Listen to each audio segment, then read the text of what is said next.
તો હલો મિત્રો, નમસ્કાર, જય શ્રી કૃષ્ણ, જય માતાજી બધા જ ખેડૂત મિત્રો તેમજ આપણા તમામ સબસ્ક્રાઈબર ભાઈઓ અને તમામ વ્યુઅર ભાઈઓનું હાર્દિક હાર્દિક હાર્દિક સ્વાગત છે આપણા નવા વ્લોગમાં। તો મિત્રો આજે આપણે નૂતન પ્રયોગ કરવાના હતા વાડીએ। જી હા મિત્રો, કારણ કે આપણે પાણી છે દર વખતે ભાડે જ લેવું પડે એમ હતું, પરંતુ આપણે વિચાર્યું હતું કે જો ઘરનું પાણી થઈ જાય તો થોડું ઘણું સસ્તું પડે અને ફાયદો પણ થાય।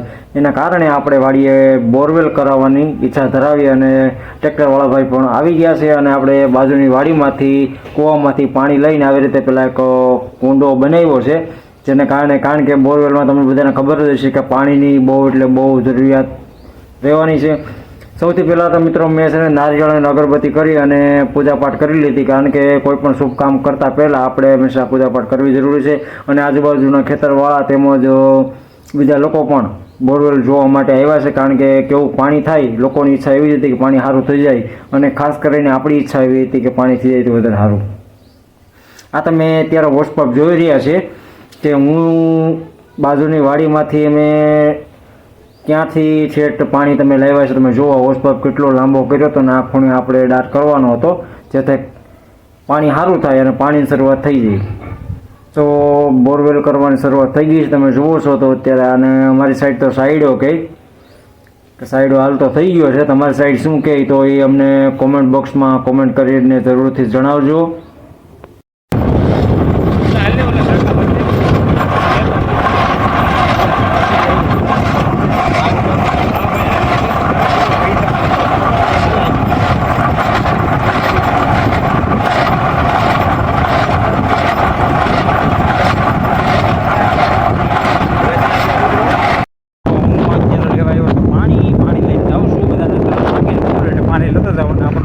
ચાલુ છે સામે તમે જુઓ।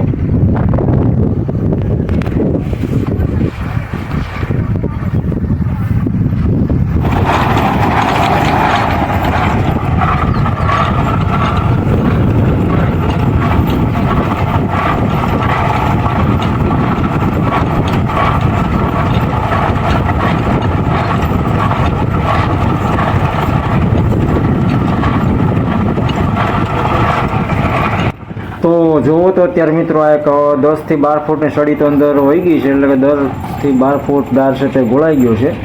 મતલબમાં આપણે જેટલો જાય એટલો કોશિશ કરીએ એટલો અંદર જાય છે, અને પાણી કેવું થાય છે તે બધું જોતા રહીએ। અત્યારે બધા જ બેઠા છે, પપ્પા છે, આજુબાજુના ખેતરવાળા કાકાઓ છે, બધા જોવા આવ્યા જ છે કે પાણી કેવું થાય એમ। તો બધા બેઠી ગયા છે, અત્યારે તમે વિડીયોમાં જોઈ રહ્યા છે, અને આપણો બોરિંગ છે તે ચાલુ છે।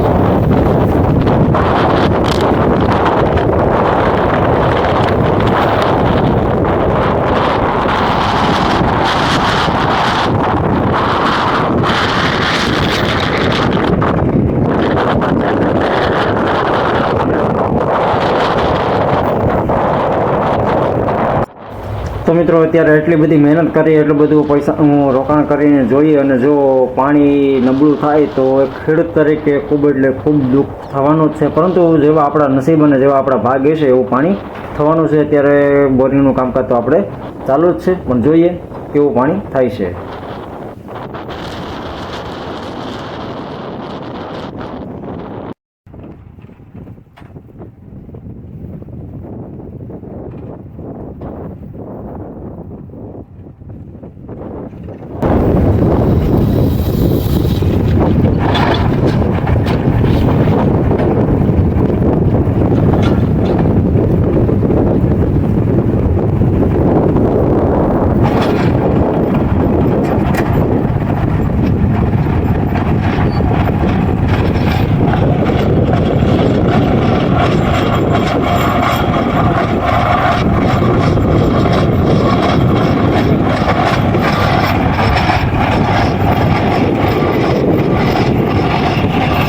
તો અત્યારે મિત્રો પવન એટલો પુષ્કળ પ્રમાણમાં છે કે જેના કારણે મારો અવાજ તો નહીં આવે, પરંતુ પાછળથી મેં વોઇસ ઓવર કર્યો છે જેથી કરીને બધાને સરખું સમજાય એટલા માટે જ।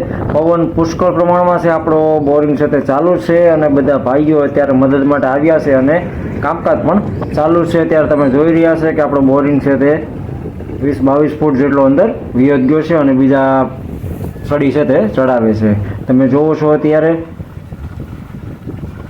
ત્યારબાદ મિત્રો અત્યારે તમે જુઓ ને તો પાણી પણ ઘટી ગયું છે, તો પાણી પણ ચાલુ કરવા માટે જવું પડે એમ છે ખાસ કરીને।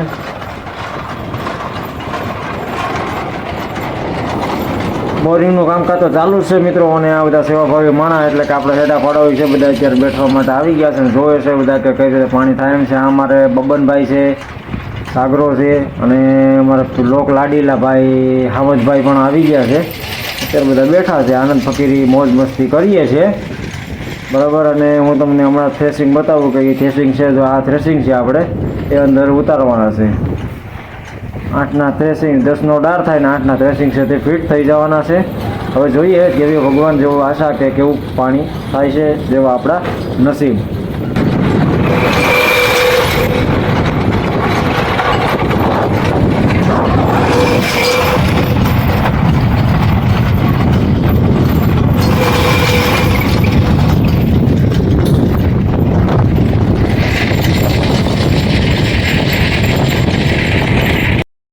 તો મિત્રો અત્યારે જે તમે દ્રશ્યો જોઈ રહ્યા છે તે આપણો અંતે 40 ફૂટ જેટલો ડાર કર્યો ત્યાં મિત્રો, પરંતુ પાણી છે ને તો સારું કાંઈ થયું નથી, કારણ કે દરિયો આપણે નજીક રહ્યો જેના કારણે પાણી અત્યારે થયું નહીં. 40 ફૂટ જેટલો ડાર કર્યો અને માત્ર ને માત્ર અંદર જમીનમાંથી ખારી જ નીકળી, વેકરો આવ્યો જ નહીં. જો વેકરો આવ્યો હોત ને તો પાણી થવાની શક્યતા હતી, પરંતુ પછી બહુ સાહસ કરાય એમ હતું નહીં, માટે સાહસ કાંઈ કર્યું નહીં.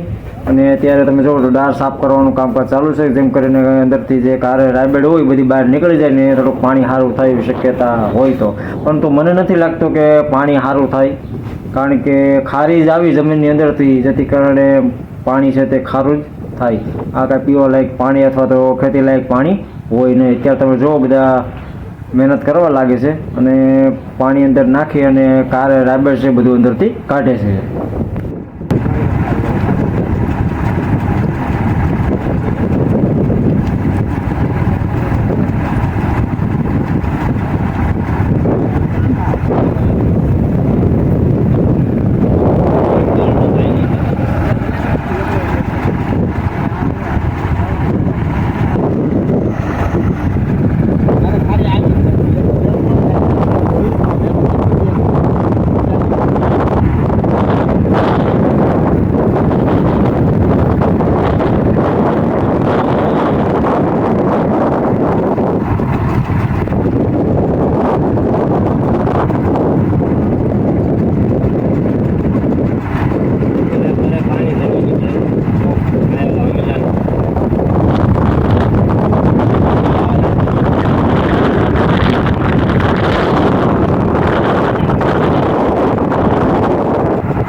તો મિત્રો અત્યારે સાંજના 7 જેવું થઈ ગયું છે અને ડાર તો કમ્પ્લીટ થઈ ગયો છે. 40 ફૂટ જેટલો આપણે ગોળાઈ કરી છે, પણ જોઈએ એવી પાણીની શક્યતાઓ લાગતી નથી, કારણ કે મિત્રો અમારા વિસ્તારમાં ખારાશ વધારે છે અને દરિયો નજીક છે, જેના કારણે પાણી કાંઈ સારું થવાની આશા રહી નથી. કારણ કે જ્યારે જેટલો પણ ખર્ચો કર્યો ને એ ખર્ચો આમ ગણીએ ને તો ફેલ જ જવાનો છે. એનું કારણ એ છે કે મિત્રો જો ખારી નહીં ખાલી વેકરો આવ્યો હોત ને તો પાણી થવાની શક્યતા ફૂલ હતી, પરંતુ નકરી ખારી જ આવી છે 40 ફૂટ સુધી. તો હવે કંઈ શક્યતા છે નહીં કે સારું પાણી થાય, સારું જ પાણી થાય, પાણીની કાંઈ શક્યતા નથી. તો આજે આ બ્લોગમાં બસ એટલું જ. ફરીથી મળીશું નવા બ્લોગ સાથે. ત્યાં સુધી તમને જય શ્રી કૃષ્ણ, જય માતાજી.